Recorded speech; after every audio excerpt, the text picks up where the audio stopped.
In 2021, an article questioned the U.S. trade war with China and the $12 billion in emergency aid that was proposed to help American farmers. In fact, the piece proposed alternatives for what that money could buy. Suggestions included funding the corporation for public broadcasting for almost 3 decades, while it was also suggested every man, woman, and child in America could be handed $37.42, while other media outlets suggested that the money proposed for the border wall could also buy 7,500 miles of new roads and fund college for nearly 400,000 American students. Or that money could buy an aircraft carrier, but not just any aircraft carrier. At $12 billion, the U.S. Navy's USS Gerald R. Ford, CVN-78, is the most expensive warship ever built, and when factoring in the aircraft it comes out to around $18.5 billion. In addition to being the most expensive warship, it is also considered the most capable in the world, despite the fact that it has had some problems with its toilet system. The Ford class is the first new design for an aircraft carrier since USS Nimitz, CVN-68, which was developed in the 1960s.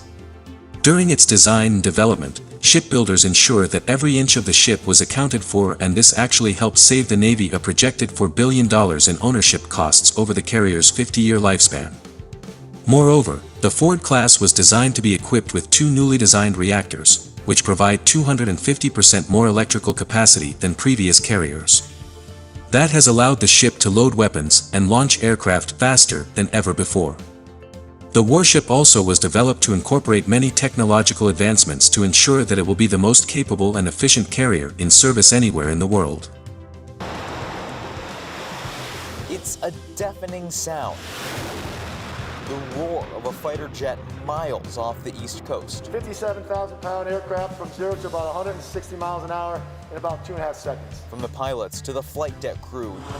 This has included replacing the legacy steam-powered systems with electric drive components, ensuring that there is a long time between maintenance schedules, and notably improved survivability thanks to better hull design, firefighting systems, and weapons storage.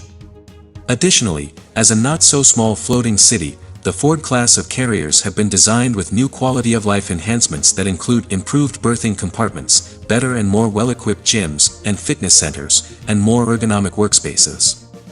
Working out a few bugs. New electronic elevators were also specifically engineered and built for the Ford class, and these were intended to massively step up the pace and strength of the carrier air attack. However, the elevators haven't performed as promised, and it could be until late next year or even into 2022 before the elevators are finished. Additionally, Ford has continued to deal with a plumbing issue related to its toilet system, and it has reportedly cost $400,000 to unclog the system. The new class of carriers was also designed to address the fact that more women serve on Navy vessels. As a result, USS Gerald R. Ford became the first aircraft carrier not to feature urinals in the gender-neutral bathrooms on the ship. The Navy's decision was to increase flexibility when it comes to shifting berthing arrangements for the crew, but critics have noted a number of issues, from the fact that fewer than 18% of all the sailors in the Navy are women, and each toilet takes up more precious space than wall-mounted urinals. Another issue has been with the ship's new electromagnetic aircraft launch system, EMALS, underperformed due to a fault in the power supply system. EMALS was developed to replace the steam catapult system that has been used on the U.S. Navy's Nimitz-class carriers. The fault in the electrical system curtailed flight operations on the ship for several days during its sea trials in July 2020, while the crew along with contractors worked to identify the issue. However, these and other issues should all be sorted out in time for the vessel's 2024 deployment, and then it can be finally determined if that $12 billion was well spent or not.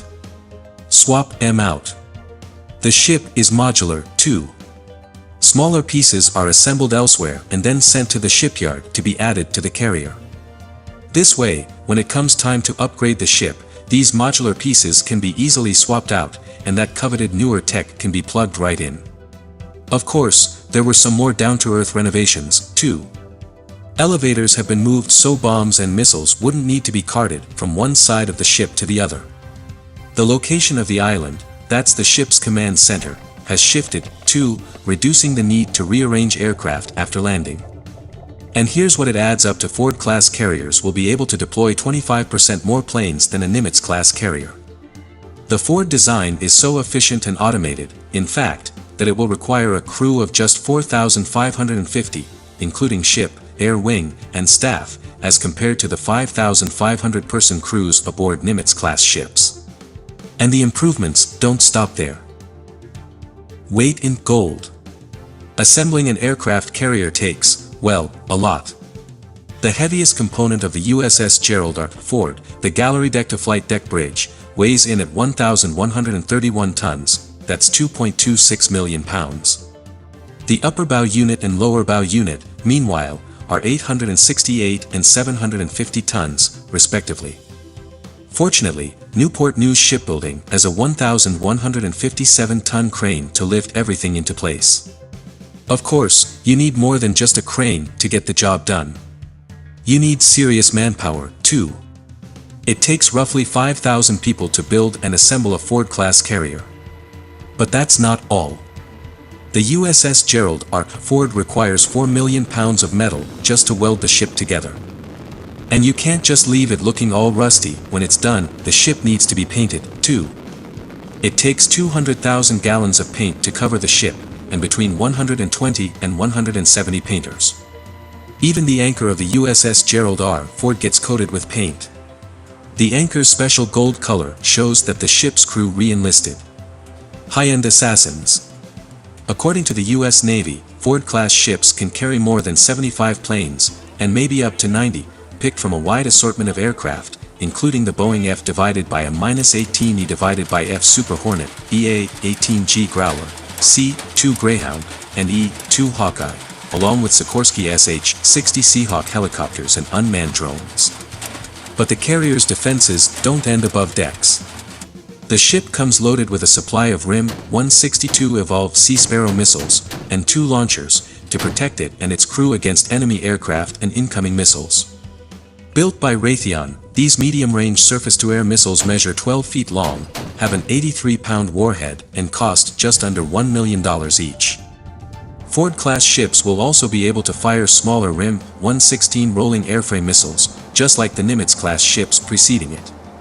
Despite their slower speed and smaller size, they measure 9 feet, 2 inches long with a 24-pound, 15-ounce warhead. These homing missiles are also priced just under $1 million. These missiles are designed to shoot down incoming enemy missiles before they can strike the ship.